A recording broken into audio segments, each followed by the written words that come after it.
Alors dans cette vidéo, je vais essayer de clarifier certaines choses concernant Rachat Khalifa, d'accord. Il y a des gens qui prient Dieu seul, Allah seul, et qui disent bon, pas mal, c'est un soumis, intéressant les travaux, et voilà, moi j'ai pas besoin de lui.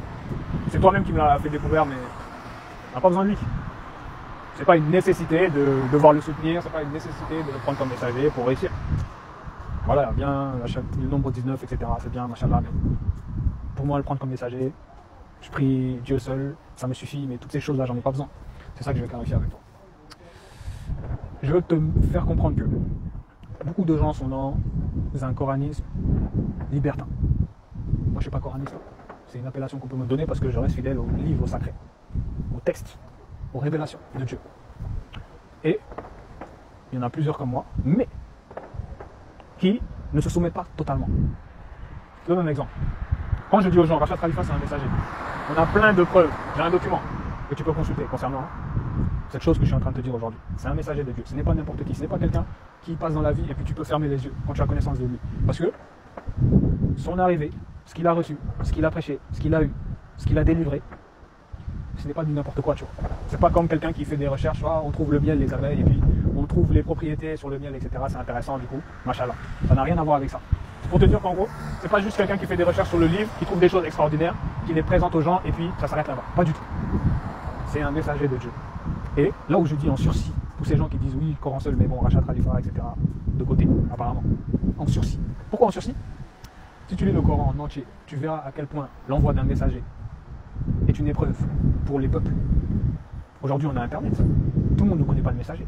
Si tu arrives à avoir conscience de ce que je te dis concernant Rachat, c'est pas un hasard. C'est Dieu qui t'amène là. Et si tu fais des recherches sur ce monsieur, tu vois un petit peu ce qu'il a descendu, toutes les preuves. C'est pas un hasard, tout le monde ne va pas le faire ça. Il y en a qui ont écouté, mais c'est rentré, c'est sorti. Il y en a qui ont écouté, intéressant, ils sont allés chercher, et ils ont commencé à, intéressant, approfondir. Tu vois ce que je veux dire? Mais, tu as des libertins, rien à cirer. Et le fait qu'ils sont en train de dire rien à cirer de tout ça, là, ça va leur porter préjudice. Mais ils n'en ont pas conscience. C'est pour ça que je dis que ils ne sont pas complètement soumis dans leur position la ilaha illallah, ce qui risque de les foutre au feu. Pourquoi les foutre au feu? Parce que comme je l'ai dit tout à l'heure, si tu lis le Coran en entier, tu verras à quel point, quand on dit un tel c'est un messager de Dieu, et c'est pas des lol, il y a vraiment des preuves de taille, etc. Un vrai musulman qui a lu tout le Coran en entier s'arrête et se dit comment ça? Messager. Tu peux pas, en fait, tu peux même plus continuer à vivre l'islam que tu vivais avant en écoutant cette info, c'est même plus possible. Parce que tu as conscience de l'entièreté des versets du livre et tu sais ce que veut dire l'envoi d'un messager. Parce qu'il y a un verset dans le Coran qui dit malheur à moi. Si seulement j'avais suivi en fait le chemin avec le messager. Donc les gens sont en train de s'amuser. On dit Rachat Khalifa c'est un messager de Dieu, les gens s'amusent avec cette information. C'est des blagueurs mon frère. Et je ne veux pas dire que les gens vont aller en enfer parce qu'ils n'ont pas soutenu Rachat. Mais ne pensez pas que vous allez réussir au la main au jugement en rejetant un messager de Dieu. Impossible. Et grande forte chance. Soit tu es dans la zone où tu ne mérites pas de réussir, mais on te fait réussir parce que Dieu est bon. Il y a des gens qui, voilà, ils ne méritent pas de réussir suivant leurs actions. Mais ils ne sont pas aussi chaotiques que beaucoup de gens en enfer. Et on voit qu'il y a une catégorie de personnes que Dieu va faire miséricorde. Et ça, je le sais même. Avant même d'avoir cette info, quand tu sais qui est ton Seigneur, tu sais qu'un truc comme ça va se passer. Il y a des gens pas si cool que ça, mais ils ne méritent pas forcément l'enfer. Dieu va faire grâce à des gens. Et si tu fais pas gaffe, tu risques de te retrouver là-bas avec tous les efforts que tu as fait. Je ne suis pas ton ennemi pour te dire ça, mon frère. J'ai 100% confiance dans ce que je te dis. Ça débite. Je sais très bien ce que je suis en train de te prêcher. Ne pas soutenir un messager de Dieu peut te foutre au feu. Qu'importe ta situation actuelle. Tu dis, moi, je prie Dieu seul. Moi, je fais ci. J'ai banni tous les hadiths. Et alors, c'est même pour ça que Dieu t'amène à cette guidée. Mais pourquoi tu rejettes cette guidée maintenant? Qui va te faire avancer. Parce que tu vas te soumettre. Et ce n'est pas si simple de se soumettre. C'est facile de rester dans son coin et de dire, moi, j'ai pas besoin de lui. Moi, je peux le faire, ça. Ça m'arrange de dire ça. Merci pour les travaux, nombre 19, etc. Messager, c'est pas un messager. C'est facile de faire ça. Pourquoi c'est facile de faire ça? C'est ce que la majorité a fait. Ils ne comprennent pas, mon frère. Ils ne comprennent pas. Donc, je reviens là-dessus. Ne crois pas que parce que tu dis la ilaha illallah que ça va bien se passer pour toi. Parce que ça implique des choses que beaucoup de coranistes ne sont pas en train de respecter. Et ça, là, ça me dissocie. On n'est même plus les mêmes, en fait. Parce que moi, je soutiens le messager Rachat Khalifa. Parce que c'est un messager après analyse. Et tu n'as plus accès au Coran. Pourquoi? Quand tu le suis, il y a un verset qui fait référence à lui. La Sourate 36. Yassine, tu es certes un des messagers. Corrélé même à la fumée. Ça, c'est mes recherches personnelles. Le fait que ce soit à la Sourate 36, tout est relié presque avec le châtiment de la fumée. Mais ça, il faut plus de savoir. C'est mes recherches personnelles, ok? Mais tout ce que je voulais dire ici, c'est que faites attention. Ne crois pas que, comme je l'ai dit, je répète, tu dis la ilaha illallah et tout va baigner pour toi. Alors que tu es en train de rejeter des guidées sans t'en rendre compte. Tu joues le libertin de la vie. Et il y a un livre pour ces gens-là.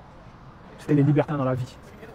Bon, tu n'es peut-être pas de cette forme-là, parce que tu es quand même croyant, tu fais ta prière, ta salade, et tu essaies d'être exclusivement pour Dieu. Mais être exclusivement pour Dieu, ça ça implique des choses que tu ne respectes pas, qui peuvent te faire échouer. Et tu dois comprendre que quand il y a une certaine guidée qui arrive pour te faire avancer dans ta foi, c'est parce que tu n'es pas n'importe qui aux yeux de Dieu. Le fait que ça te titille un peu, que tu arrives à entendre certaines infos, ce n'est pas par hasard. Ne parle pas de hasard avec Dieu. Et la pire des choses que tu peux faire, fermer les yeux devant la guidée qui va te permettre de progresser. Dieu t'envoie des gens. Moi, je suis qu'un pion dans l'équation. Pour que tu écoutes certaines informations. Et tu n'en fais qu'à ta tête.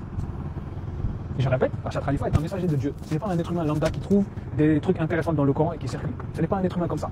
C'est un messager de Dieu, choisi pour délivrer des choses aux gens. Et si vous l'enlevez de l'équation, vous n'avez plus accès à une partie du Coran. Pourquoi? Il y a un verset qui fait référence à lui et pas à quelqu'un d'autre. Et les gens vont dire, c'est faux ce que tu dis. On ne fait pas référence à lui. Mais si on fait vraiment référence à lui, vous faites comment au jugement? Ah mon frère. Les rêves qu'il a fait, les choses qu'il a vues, ce qu'il a prêché, la date de sa mort, tout est relié. Le plan de Dieu est parfait quand vous regardez. J'ai un doc pour vous aider concernant lui. Je vais peut-être repasser dessus, rajouter des choses pour clarifier certaines choses. Mais je pense que c'est bon. J'ai été clair dans la vidéo. Et tout ce que je voulais signaler ici, c'est ne jouez pas les libertins. Parce que vous, c'est Corancel et vous restez dans votre coin. Ça peut vous porter préjudice. Parce que, pourquoi? Vous avez eu connaissance d'un messager de Dieu, mais vous avez croisé les bras et vous avez dit c'est faux. Les recherches, ouais, c'est bien, vous n'avez pas cherché. Et il y a plein de versets qui condamnent en fait ce comportement. Ils ont rejeté les signes de Dieu avant d'en avoir connaissance. On parle des calculs sur le nombre 19, les gens disent ouais, bon, ouais, blablabla. Ils rejettent la chose. Mais ils ont rejeté sans en avoir connaissance. C'est pas quelque chose que tu peux négliger. Je dois vous dire ça, c'est pas quelque chose que vous pouvez négliger. Quand tu as connaissance de tous les enjeux, quand ça a été découvert, comment, le statut de messager d'un certain homme, tout ce qu'il a prêché, sa mort, tout est lié. Pour tester même notre époque, aujourd'hui. Et tout est parfaitement relié également au châtiment qui va arriver bientôt. Mais ça, les gens n'ont pas compris. Mais je te prêche, parce que c'est ça que je dois prêcher. Il y a une fumée qui va arriver. Ça va constituer un châtiment.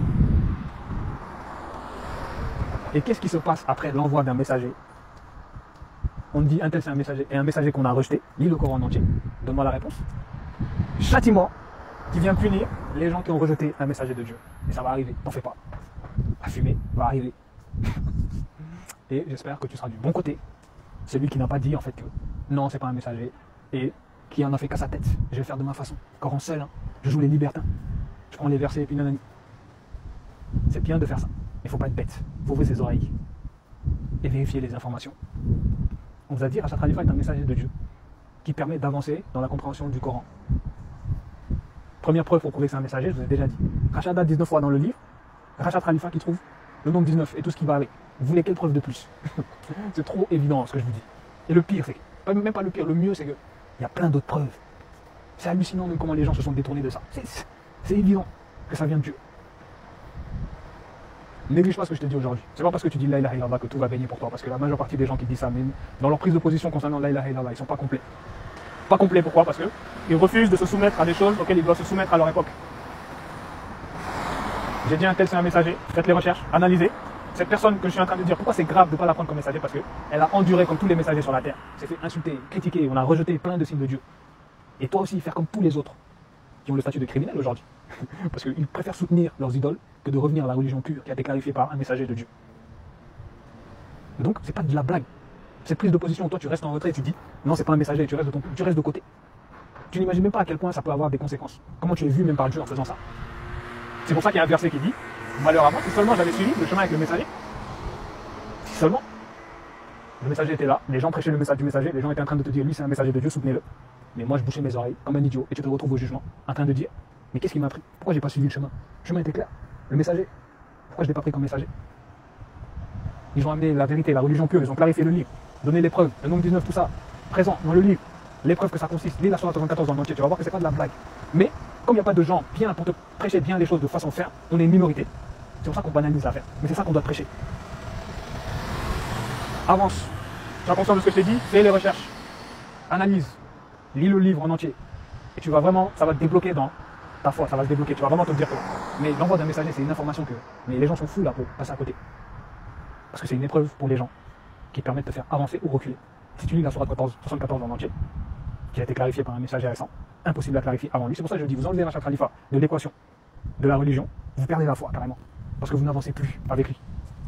C'est le messager qui est censé clarifier une chose dans le livre. Donc si vous dites lui c'est plus un messager, au lieu d'avancer, et ben vous cassez, vous êtes bloqué à un certain stade, qui n'est plus le stade auquel vous devez être dans la religion. Il y a un nouveau stade, nouveau, mieux que celui auquel vous êtes, et vous devez avancer. Je pense que tu comprends ce que je veux dire. C'est tout ce que j'avais à dire. Faites attention.